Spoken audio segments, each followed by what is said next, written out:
이제 봤어 한번? 이제 그것만 보면 되는데 마무리를 좀 잘해야 돼. 마무리 이제 시험 위주로 몇 개 더 정리를 해야지. 시험 위주로. 내가 그 하려다가 못했는데 항상 예방 정리해놓고 대비 대응 복구 그 정리해놓은 거 잊지 말고 그 다음에 또 하나가 뭐 있어? 대통령 하면 누가 생각나? 대통령 하면 누가 생각나? 누가 생각나? 뭐가 생각나? 어? 대통령이 나오는 자리는 딱 정해져 있잖아. 국무총리 나오는 자리 정해져 있고 행안부 장관 정해져 있고 그지 소방청장 정해져 있고 그걸 다 나열을 해놔 전체적으로.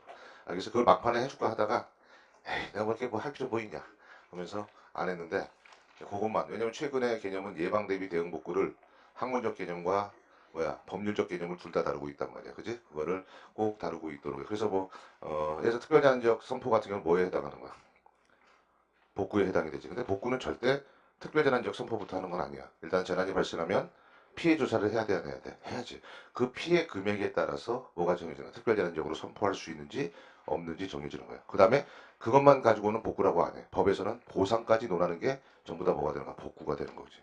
그런 걸 다 기억하고 있어야 되는 거야. 그냥 내용상으로 내가 간단하게 하지만은 실제 이제 동영 문제 풀이를 들어가면 전부 다 그쪽으로 쏴버릴 거야. 알겠습니까? 네. 잘 정리해 두시기 바랍니다. 알겠어? 뭐 보던 사람이 강의던데 뭐다. 뭐 평상시 잘 들어 알았지? 자, 어때 읽어봤어? 읽어봤어 안 봤어? 봤지? 이것만 봐도 돼. 근데 시험을 위한 공부를 좀 더 해야 된다는 얘기. 알겠지? 그러니까 시험을 위한 공부는 뭐냐? 출제를 했을 때 어떤 물어보는 의도라든가 이런 것들. 그 다음에 좀 아까 내가 몇 개 정리하라고 하는 것들. 요거 마무리만 잘하면 이거 내가 처음부터 끝까지 다 정리해 놓은 거야. 일부러. 그래서 이거는 강의도 중요하지만 꼭 공부하라고. 그래서 꼭 공부하고 가라고 하는 거고. 두 번째. 오늘 2시간 동안 다 못 나갈 수도 있어. 근데 내가 2시간 분량만 할 거라고 하면 다 뺐을 거야. 일부러. 필요한 것만 정말 할 거야. 근데 그렇게 하기는 좀 그런 것 같아서 자료도 꼭 가지고 있으면서 끝날 때 꼭 보십시오. 시험 보기 전에 한번 보고 갔어요. 이런 의미가 더 강해. 뭐 이거 엄마서 특강도 중요하지만 내 의도는 그렇다는 거야. 이걸 2시간에 끝내기는 버거울 거야. 알겠습니까? 그러니까 미리 얘기하는 겁니다. 알겠습니까? 예. 꼭 이해해 주세요. 그래서 시험 보기 전에 한번 쭉 보고 가면 그 다음에 이제 문제 쪽에서 좀 더 보고 가면은 두 문제 세 문제 나오지만 100%다 거기서 걸려들지 않을까 이렇게 생각합니다. 알겠어요? 그래서 내가 가끔 요즘 시간에도 그러잖아. 한파가 어디에 들어가? 요새 한파주의보 많이 들어왔잖아. 재난에서 뭐야? 자연재난. 그지? 뭐 황사만 되나? 초미세먼지도 돼 안 돼? 되는 거고. 그런 것들이 보기에 나오더라도 왜? 최근에 문제는 뭐에서 많이 나왔어? 자연재난과 사유재난에 대한 분류에 대한 기준을 주로 한 2년 연속 내고 있단 말이야. 그런 거에 대해서도 정리를 잘해놓고. 근데 너무 쉬운 거만 내. 가만히 보면. 어쨌든 두 문제, 세 문제 맞으려고 내용이 한 20, 몇 페이지? 한 16페이지 정도로 내가 다 줄여버렸으니까 그것만 보고 가셔도 됩니다. 알겠습니까? 여기서 벗어나는 건 거의 없을 거라고 믿습니다. 자, 미리 얘기했습니다. 다 못하더라도 정확하게 9시까지 강의하고 끝내겠습니다. 나머지는 알아서 보시기 바랍니다. 미리 얘기했습니다. 이거는 성의가 부족한 게 아닙니다. 제가 일부러 더 많이 정리해 준 거니까 알겠습니까? 그렇다고 내가 강의하다 중간에 하지마 이런 거보다는 전체적인 리듬을 타고 가는 게 중요하지 않나 이렇게 생각해요. 자, 그래도 이제 시험 보기 전에 강의하기 전에 갑자기 긴장이 되려고 그래. 이거 뭐 긴장될 게 전혀 없는데 너무 많다.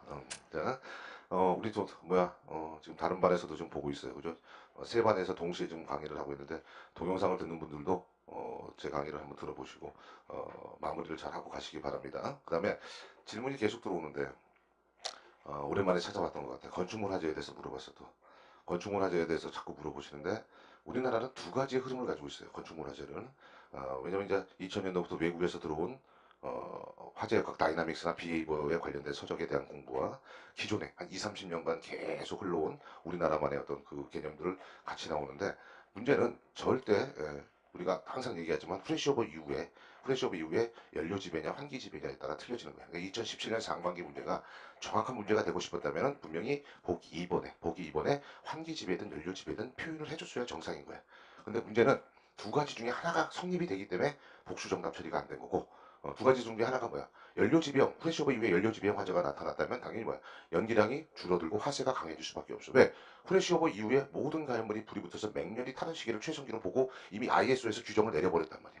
근데 후레쉬5 이후에에서 산소가 부족하면 당연히 어떻게 해서 각 가열물이 모두 불이 붙었는데 상대적으로 불안전 연소가 일어나면 어떻게 되는 거야? 연기량이 많아질 수밖에 없지. 왜? 타는 물건이 많은데 각각의 물건이 산소가 부족하니까 각각에 발생되는 연기량이 많아질 수밖에 없는 거야, 점점점. 근데 후레쉬5 이전에 성장기 때는 기본적으로 뭐야? 일국소 화재잖아. 일국소에서 화재가 더 연기량이 많겠어. 모든 가열물이 불이 붙었는데 거기에 상대적으로 산소가 부족하니까 각 개개인의 가열물들, 개개인이 아니지. 각 그 가열물의 양에서 발생되는 연기량이 많아질 수가. 그걸 모아봐. 조금씩이도 조금씩 많아지는 거 아니겠어?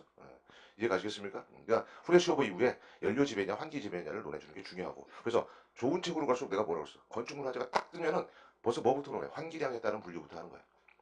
근데 우리나라 그 중앙소학교 교재라든가 이런 것들 문제는 그게 옛날부터 쓰던 걸 지금까지 계속 내려오고 있는 거예요.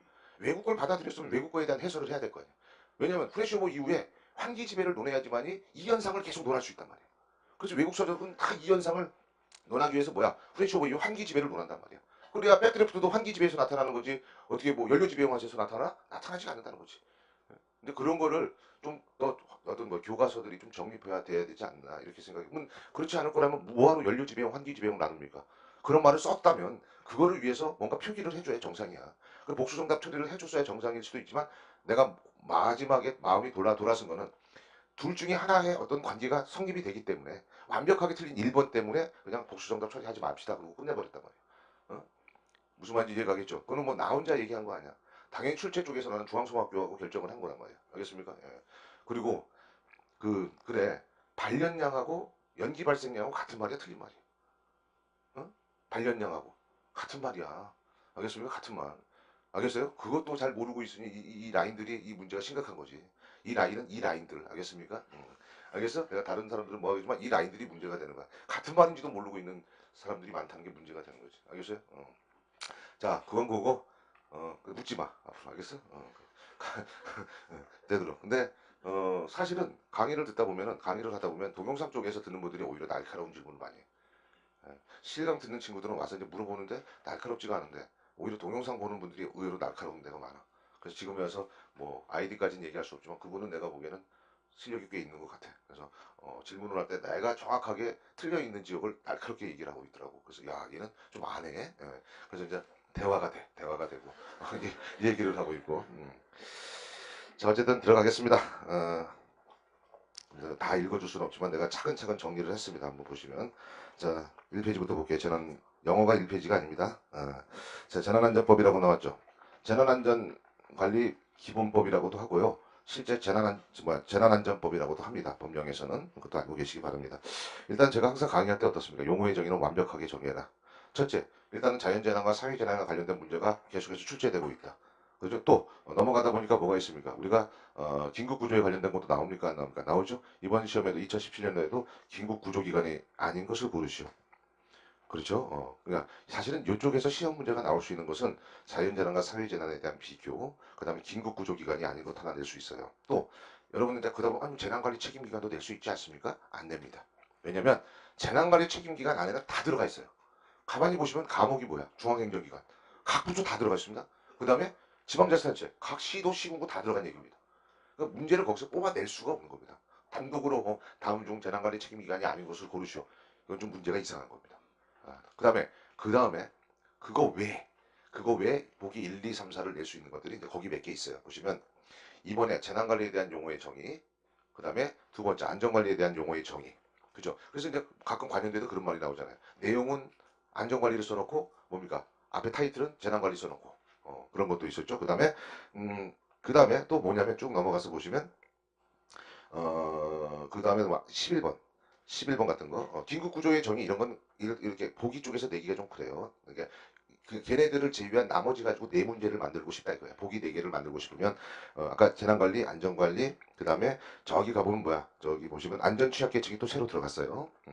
그다음에 뭐 어린이, 노인, 장애인 등의 재난에 취약한 사람을 말한다. 이번에 대표적으로 어디 있었습니까? 밀양의 세종병원이 환자들이죠. 그런 사람도 재난의 취약계층에 들어가는 겁니다. 그러니까 환자들까지. 여기는 장애인까지만 나왔지만 환자까지도 들어가는 겁니다. 원래는 알겠습니까? 병원 환자들 이렇게 들어가는 거. 그다음에 재난관리 정보도 중요한 겁니다. 사실 내가 강의할 때는 그냥 넘어가지만 재난관리 정보에는 여러 가지 정보가 많아요. 뭐 상황 정보라든가 동원 가능한 자원 정보. 여기서 동원 가능한 자원이라는 건 뭐 물자, 자재, 인력, 장비 이런 것들 다 얘기하는 거 아닙니까? 그러면 당연히 기관이 가지고 있는 국가가 가지고 있는 재난관리 재난관리 자원하고 뭐 민간인이 가지고 있는 재난관리 자원에 대한 것들을 둘 다 논하는 그런 정보를 다 알고 있어야 되죠. 그래야지 대규모 재난이 발생했을 때 국가가 책임질 수 있는 건 한계가 있으니까 민간과 평상시 MOU 같은 거 맺어놓습니까? 안 맺어놓습니까? 맺어놓죠. 그래서 계속 수급을 할 수 있는 자원 정보, 그죠? 동원 가능한 자원 정보, 그다음에 각종 시설물 정보라든가, 자 이런 것도 별거 아니지만요. 시설물 정보는 한 단적인 예를 들어서 여기서 화학공업단지, 뭐 원자력 발전소, 뭐 이런 거 다 있지만 좀 더 디테일하게 들어가면 이번에도 뭐야? 제천 사고가 났습니다. 제천 사고가 났을 때 또는 제천 사고가 났을 때 제천 그 복합 건축물에 대한 안에 설계 도면을 아주 늦게 구할 수 있잖아요. 사실 시설물이 어떻게 돼 있는지도 알아야 될 거 아니에요. 어느 쪽에 뭐 예를 들어서 연료 쪽이 있고 어느 쪽에는 연료가 없고 어느 쪽에는 폭발 물질이 있고 없고 이런 시설물의 정보도 알아야지 우리가 초기에 대응할 수 있는 거지. 아무것도 모르는데 오자마자 어떻게 그거를 갖다가 지휘하고 통솔을 하겠습니까? 이걸 못 한다는 거지. 그래서 각종 디테일하게 들어가면 시설물 정보는 그런 식으로 해설할 수 있다는 것도 얘기해주고, 그 다음에 마지막으로 가면 뭐가 있습니까? 지리 정보. 뭐 지리 정보는 여러 가지가 있지만 간단한 얘기입니다. 자, 내가 출동을 합니다. 근데 아침 출근 시간이야. 그럼 차들이 어떻습니까? 되게 많아요.